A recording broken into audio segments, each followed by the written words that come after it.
नमस्कार दोस्तों, मैं ब्रिजेंद्र यादव। विजय कोचिंग के इस ऑनलाइन चैनल पर आपका स्वागत है।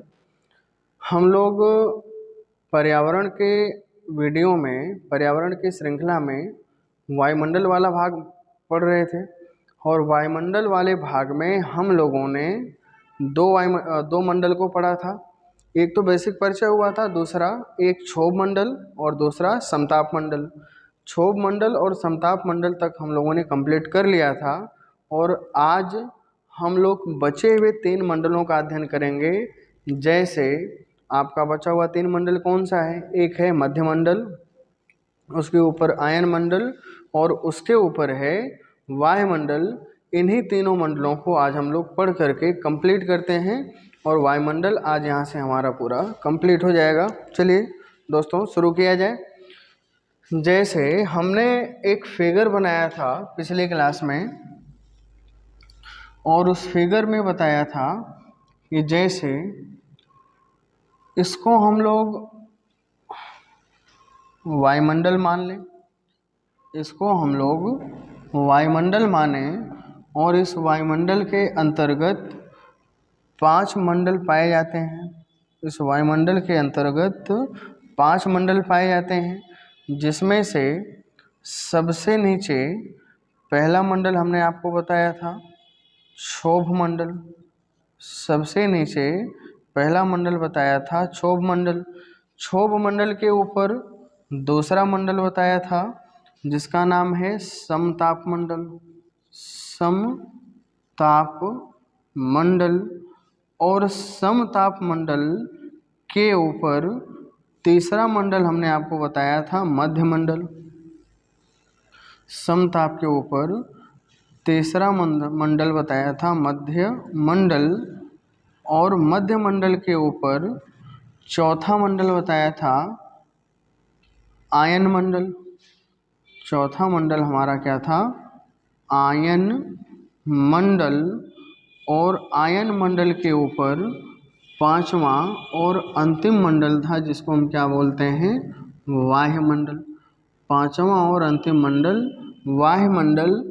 और वायुमंडल से ऊपर चलेंगे तो यहाँ पर हमको क्या मिलेगा? चुंबकीय मंडल। सबसे ऊपर कौन सा मंडल होता है?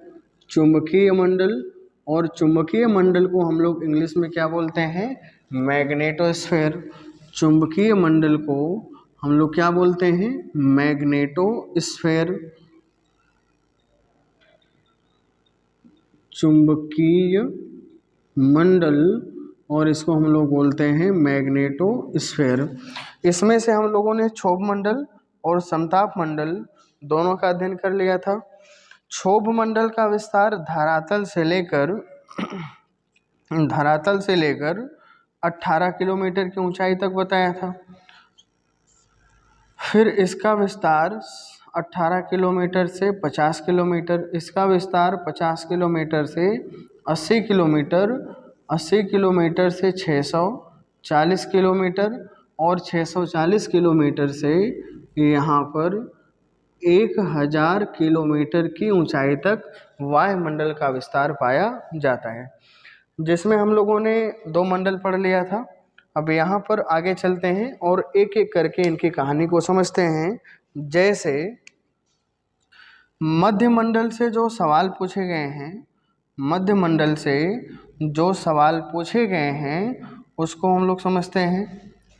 मध्य मंडल से पहला सवाल ये बनता है कि ऐसा कौन सा मंडल है वायुमंडल का जो सबसे ठंडा मंडल है?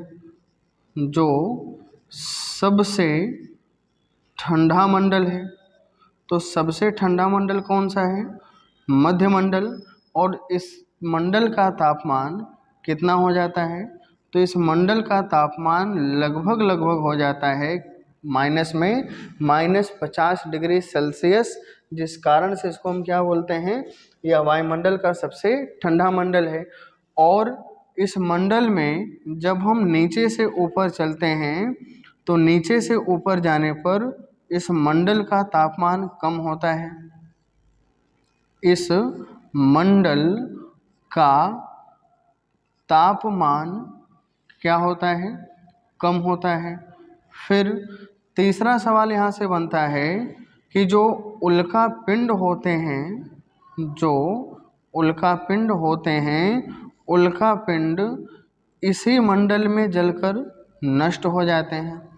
उल्का पिंड इसी मंडल में जलकर नष्ट हो जाते हैं। उल्का पिंड इसी मंडल में जलकर नष्ट हो जाते हैं। ये सवाल तो मोस्ट इम्पॉर्टेंट है, बहुत पूछा गया है एग्जामों में कि ऐसा कौन सा मंडल है जिसमें उल्का पिंड जलकर क्या होते हैं, समाप्त हो जाते हैं। तो मंडल हमारा कौन सा होगा, मध्य मंडल। तो मध्य मंडल से 3 चीज़ें हमको याद रखना है। पहला, एक तो ये सबसे ठंडा मंडल है। दूसरा, इस मंडल का तापमान नीचे से ऊपर जाने पर इस मंडल में तापमान की कमी होती है। और जब कोई उल्का पिंड ऊपर से आकाशीय पिंड गिरता है नीचे पृथ्वी के वायुमंडल में प्रवेश करता है तो घर्षण बल लगने के कारण से उसमें आग लगती है, जलना शुरू होता है और ये मध्य मंडल तक आते आते मध्य मंडल में पूर्ण रूप से जलकर क्या हो जाता है, समाप्त हो जाता है। अब अगला मंडल हम देखते हैं, आयन मंडल। आयन मंडल में हमने आपको बताया था कि जब हम नीचे से ऊपर जाते हैं तो जो तापमान होता है, इस तापमान में वृद्धि होती है। आयन मंडल में नीचे से ऊपर जाने पर तापमान में क्या होती है, वृद्धि होती है। सेम कंडीशन वायुमंडल में है। वायुमंडल में भी जब हम नीचे से ऊपर जाते हैं तो तापमान में क्या होती है, वृद्धि होती है। यहाँ पर तापमान में क्या होती है, वृद्धि होती है। इसीलिए तापमान में वृद्धि होने के कारण आयन मंडल और वायुमंडल दोनों को सम्मिलित रूप से हम बोलते हैं तापमंडल। तापमान में वृद्धि होने के कारण आयन मंडल और वायुमंडल को सम्मिलित रूप से हम क्या बोलते हैं, तापमंडल। अब आयन मंडल से सवाल कौन कौन से बने हैं, थोड़ा सा इसको समझते हैं। आयन मंडल इम्पॉर्टेंट है और यहाँ से खूब सारे सवाल पूछे गए हैं। यहाँ से बहुत से सवाल पूछे गए हैं और कौन कौन से सवाल हैं थोड़ा सा समझते हैं। जैसे अगर आपसे पूछा जाए कि वह कौन सा मंडल है जिसमें गैसें आयनीकृत हो जाती हैं, वह कौन सा मंडल है जिसमें गैसें आयनीकृत हो जाती हैं, तो हम लोग क्या बोलेंगे, आयन मंडल है। गैसों के आयनीकृत होने का मतलब ये है कि जैसे हम लोग 9th 10th में 11th में 12th में पढ़ते हैं कि जो गैस होते हैं, गैस होती हैं, गैसों में अणु होते हैं, मॉलिक्यूल होते हैं और उन अणुओं पर कभी धन चार्ज आता है, कभी ऋण चार्ज आता है। मतलब उनमें कभी धनावेश आता है, कभी ऋणावेश आता है। तो गैसों के अणुओं पर धन चार्ज या ऋण चार्ज के आने को हम क्या बोलते हैं, आवेशित होना। मतलब उस पर जब कोई ऋण आवेश आएगा, कोई धन आवेश आएगा तो उसको हम बोलते हैं कि गैसें क्या हो गई, धनावेशित हो गई। और धनावेशित होने का कारण क्या होता है, धनावेशित होने का कारण है आयन मंडल में तापमान में होने वाली वृद्धि। तापमान की अधिकता के कारण आयन मंडल में जो गैसें होते हैं क्या होते हैं, आयनीकृत हो जाती हैं। तो इसमें क्या लिखेंगे, तापमान में अधिकता के कारण, तापमान में अधिकता के कारण, तापमान में अधिकता के कारण इस मंडल में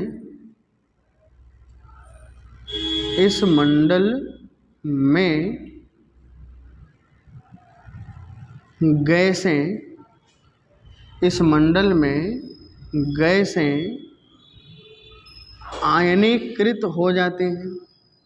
इस मंडल में गैसें आयनीकृत हो जाती हैं और गैसों के आयनीकृत हो जाने के कारण ही इस मंडल को क्या नाम दिया गया, आयन मंडल।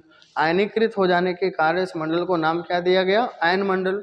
दूसरा सवाल क्या बनता है कि जो हमारे संचार उपग्रह हैं, जो हमारे संचार उपग्रह हैं और जो हमारे ध्रुवीय उपग्रह हैं, संचार उपग्रह और ध्रुवीय उपग्रह,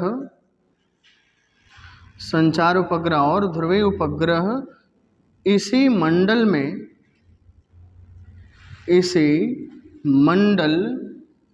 स्थापित किए जाते हैं। इसी मंडल में स्थापित किए जाते हैं। संचार उपग्रह और ध्रुवीय उपग्रह इसी मंडल में स्थापित किए जाते हैं। इसी मंडल में का मतलब आयन मंडल में। और हमारी जो संचार तरंगे होती हैं, संचार तरंगे किस मंडल से टकराकर वापस आती हैं? तो संचार तरंगे टकराकर वापस आती हैं आयन मंडल से। तो यहाँ पर अगला सवाल हमारा क्या बना है कि जो संचार तरंगे हैं, संचार तरंगे इसी मंडल से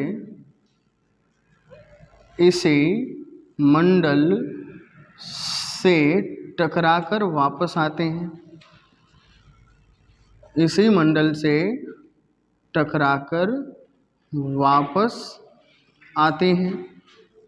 ये भी सवाल कई बार पूछा हुआ है कि संचार तरंगे किस मंडल से टकराकर वापस आते हैं। तो हमारा आंसर क्या होगा? आयन मंडल। और इन्हीं संचार तरंगों के माध्यम से या इन्हीं संचार तरंगों के सहयोग से हम लोग अपने संचार यंत्रों का प्रयोग करते हैं, चाहे वो मोबाइल हो, चाहे वो रेडियो हो, चाहे वो टेलीविज़न हो, चाहे वो राडार हो। हर एक चीज़ जो संचार साधन है, उन सभी संचार साधनों का प्रयोग हम लोग किस तरंगों के माध्यम से करते हैं? तो उनका प्रयोग हम लोग करते हैं संचार तरंगों के माध्यम से। और संचार तरंगे किस मंडल से टकराकर वापस आती है पृथ्वी पर? आयन मंडल में। और ये टकराकर पृथ्वी पर ही वापस क्यों आती हैं? तो इसका भी एक कारण है कि हमारी पृथ्वी क्या है? गोल है। और पृथ्वी गोल होने के कारण ये हमारे आयन मंडल से टकराकर फिर हमारे पृथ्वी पर क्या होते हैं? वापस आते हैं। अब इसमें एक सवाल और पूछा हुआ है, जैसे दीपावली के समय हम लोग पटाखा फोड़ते हैं, और वो पटाखा जो ऐसा पटाखा जो नीचे उसको जलाते हैं और ये ऊपर जाता है, तो ये कई रंगों में बंट जाता है। पटाखा जो नीचे से जलाने पर ऊपर जाता है और ये ऊपर कई भागों में बंट जाता है, और ऊपर जब ये फूटता है तो कई रंग बिरंगे उसमें मतलब कई कलर के दिखाई देते हैं। और इस प्रकार से जब कोई प्रकाश देखने को मिलता है तो वह किस मंडल की घटना होती है? तो उसको हम क्या बोलते हैं? या आयन मंडल की घटना होती है। एक बार फिर से समझिएगा। जैसे दीपावली के समय हम लोग पटाखा फोड़ते हैं तो पटाखा नीचे से ऊपर जाता है तो कई रंगों में रंग बिरंगा दिखाई देता है। उसी प्रकार से जो रंग बिरंगा प्रकाश है वो हमारे वायुमंडल में किस मंडल में दिखाई देता है? तो वो दिखाई देता है हमारे आयन मंडल में। कहाँ पर दिखाई देता है इसको समझते हैं।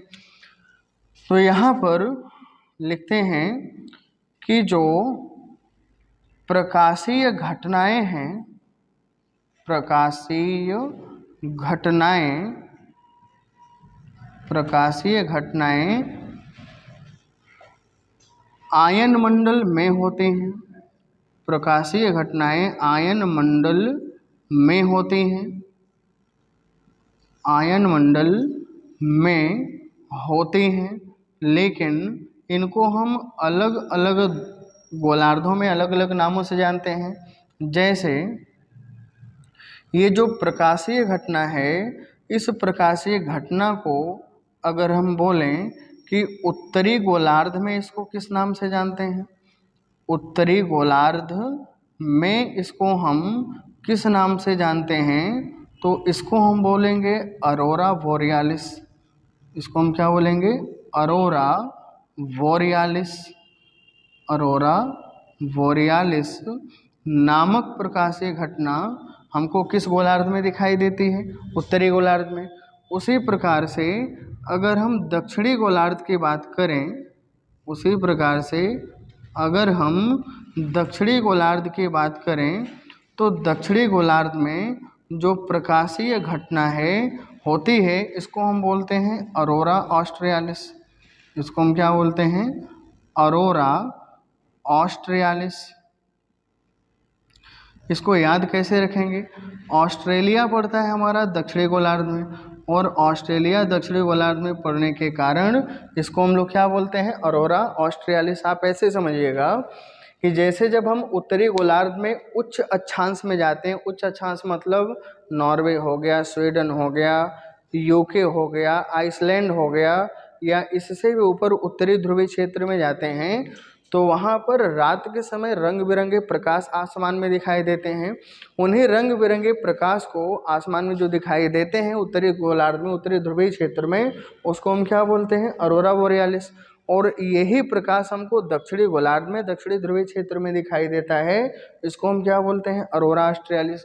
और यहाँ से एक सवाल पूछा गया है कि जो सुमेर ज्योति है, जो सुमेर ज्योति है, सुमेर ज्योति कहाँ दिखाई देती है, तो सुमेर ज्योति हमको दिखाई देती है उत्तरी गोलार्ध में।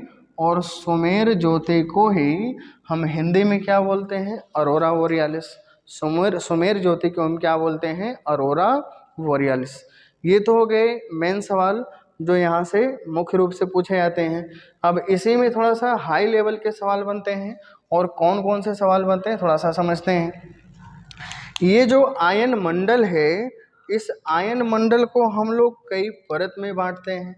ये आयन मंडल को कई परत में बांटा गया है, और कौन कौन से परत हैं, तो ये फोटो आपको हमारे टेलीग्राम चैनल पे मिल जाएगा।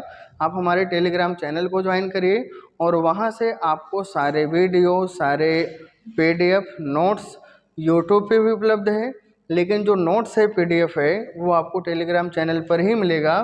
तो यहाँ से एक और हम फिगर बनाते हैं, और उस फिगर के माध्यम से हम लोग समझते हैं कि आयन मंडल को कितने परत में बांटा गया है, वहाँ से कौन कौन से सवाल पूछे गए हैं, तो इसको समझने की कोशिश करते हैं। जैसे एक सवाल पूछता है कि आयन मंडल में कौन कौन से परत हैं, तो आयन मंडल को मुख्य रूप से 4 परत में बांटा गया है। आयन मंडल को मुख्य रूप से 4 परत में बांटा गया है, और ये 4 परत कौन कौन से हैं, तो उसमें से एक परत है जिसको हम बोलते हैं, सबसे नीचे पाई जाती है, डी परत। डी परत के ऊपर चलते हैं तो मिलती है ई परत, और ई परत के ऊपर एफ परत, और उसके ऊपर कौन सी मिलेगी, जी परत। आयन मंडल को 4 परत में बांटा गया है, और ये 4 परत कौन कौन से हैं, आयन मंडल 4 परत में बांटा गया है, और इसको हम बोलते हैं कौन कौन सी परत, देख लेते हैं। ये हो गया हमारा आयन मंडल, और आयन मंडल का विभाजन 4 परतों में किया गया है। आयन मंडल का विभाजन 4 परत में किया गया है, और ये 4 परत हैं कौन कौन से, तो सबसे नीचे पाई जाती है, इसको हम क्या बोलते हैं, डी परत। सबसे नीचे पाई जाती है डी परत। डी परत के ऊपर अगली मिलते हैं हमको ई परत, और ई परत के ऊपर अगली मिलते हैं हमको एफ परत, और एफ परत के ऊपर अंतिम हमको मिलेगी क्या, जी परत। ठीक, तो यहाँ पर आयन मंडल को कितने परत में बांटा गया है, 4 परत में। और 4 परत कौन कौन से हैं, डी परत, ई परत, एफ परत और जी परत। जिसमें से ये जो हमारी ई परत है, इस परत को हम बोलते हैं कैनली हैवीसाइड परत। कैनली हैवीसाइड परत, कैनली हैवी साइड परत, इसको हम क्या बोलते हैं, कैनली हैवी साइड परत। और ये जो हमारी एफ परत है, इस एफ परत में 2 परत हैं। एफ परत को 2 भागों में बांटा गया है। एक को हम बोलते हैं F1, और एक को हम बोलते हैं F2। एक को बोलते हैं F1 और एक को बोलते हैं F2, और इन दोनों परतों को मिलाकर हम क्या बोलते हैं, तो इन दोनों परतों को मिलाकर हम लोग बोलते हैं, या नाम इसको वैज्ञानिकों ने दिया है अपलेटन परत। इसको क्या नाम दिया है, इसको नाम दिया गया है अपलेटन परत। तो तो यहाँ से बड़े लेवल के एग्जाम में सवाल पूछा गया है कि अपलेटन परत किस मंडल में पाई जाती है। तो अपलेटन परत हमारी पाई जाती है किसमें, आयन मंडल में। कैनली हेविसाइड परत कहाँ पर पाई जाती है, तो ये भी पाई जाती है आयन मंडल में।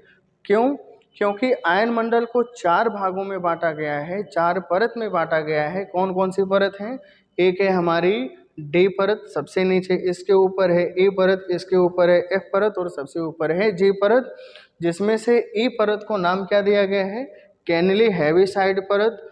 एफ परत को 2 भागों में बांटा गया है, F1 और F2, और जिसमें से F1 F2 को मिलाकर हम क्या बोलते हैं, अपलेटन परत। और लास्ट में ऊपर हमारी कौन सी परत है, जे परत। ये तो हो गया हमारा आयन मंडल। और जो हमारा आयन मंडल है ये मानव जीवन के लिए बहुत ही उपयोगी है, क्योंकि जो संचार संबंधी हम लोग संसाधनों का प्रयोग करते हैं, इन सभी संसाधनों का जो प्रयोग संभव हो पाया वो किस मंडल के कारण से हो पाया है, आयन मंडल के कारण से। अब ये तो हो गया हमारा आयन मंडल। अब आयन मंडल से ऊपर चलते हैं, लास्ट में हमको क्या मिलता है, वायुमंडल। लास्ट में हमको क्या मिलता है, वायुमंडल। और वायुमंडल की सबसे ऊपरी परत है। वायुमंडल की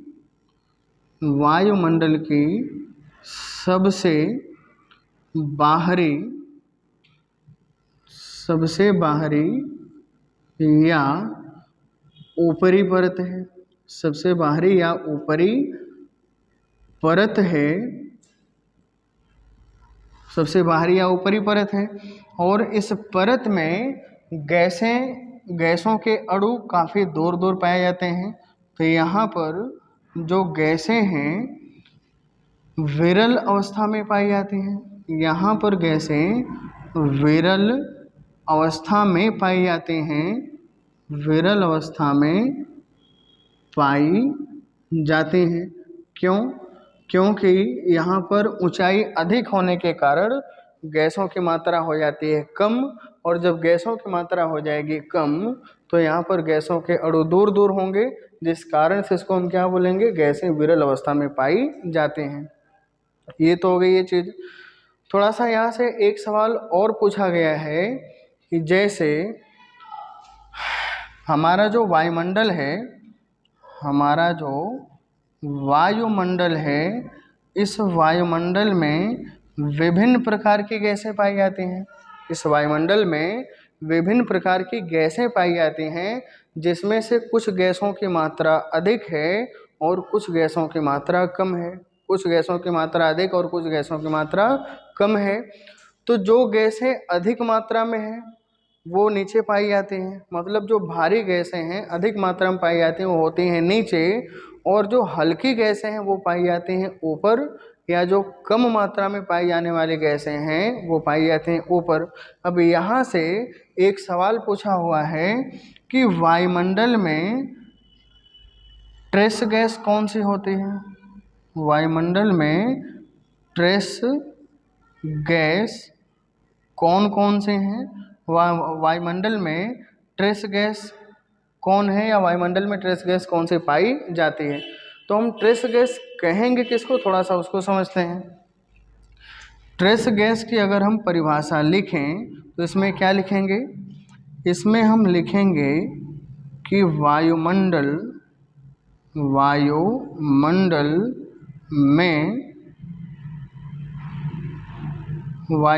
में बहुत सूक्ष्म या अल्प मात्रा में, बहुत सूक्ष्म या अल्प मात्रा में पाई जाने वाली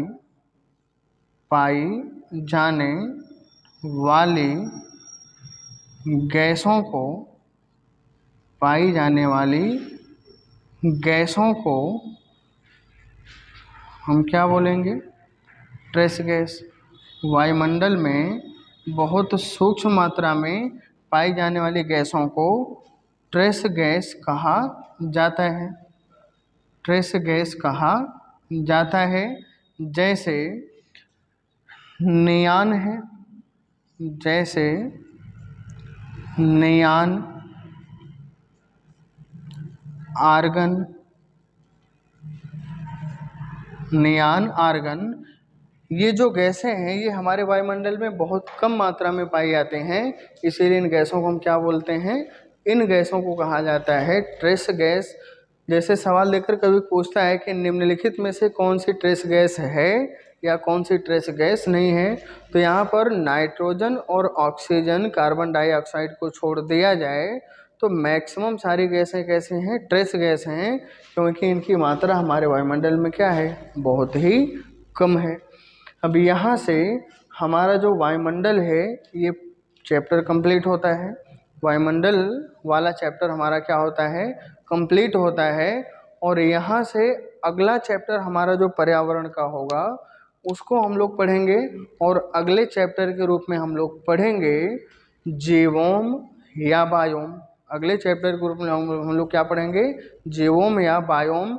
और जीवोम या बायोम के अंतर्गत हम लोग सबसे पहले विश्व के जलवायु प्रदेशों को पढ़ेंगे, और जलवायु प्रदेशों के आधार पर फिर यहाँ पर हम लोग पढ़ेंगे स्थल खंड पर पाए जाने वाले बायोम या जीवोम, जैसे वनीय जीवोम। और वन्य जीवों में भी कई प्रकार के हैं, जैसे सदाबहार वन जीवोम, मानसूनी वन जीवोम, शीतोष्णकटिबंधीय वन जीवोम, या टैगा टुंड्रा कोणधारी शंकुधारी वन जीवोम। फिर दूसरा इसमें आता है हमारा घास स्थलीय जीवोम। और घास स्थलीय जीवोम के अंतर्गत हम लोग दो पढ़ते हैं, जिसमें से एक हम बोलते हैं उष्णकटिबंधीय घास के मैदान, और दूसरे को हम क्या बोलते हैं? शीतोष्णकटिबंधीय घास के मैदान। तो इस प्रकार से जीवोम को कई भागों में बांटा गया है, और अगला चैप्टर हमारा यही होगा, जीवोम या बायोम। हमारे इस वीडियो को अगर आपको पसंद आए तो आप ज़्यादा से ज़्यादा लाइक, सब्सक्राइब और शेयर करिए, और इस श्रृंखला में आप लगातार साथ बने रहिए। हम लोग पूरी कोशिश करेंगे कि अधिक से अधिक वीडियो बनाकर सभी सब्जेक्ट का हम लोग अपलोड करें, जिससे सभी प्रतियोगी भाई बहनों का क्या हो? लाभ हो, और वो अपने लक्ष्य को प्राप्त करने में सफल हों। तब तक के लिए जय हिंद, जय भारत।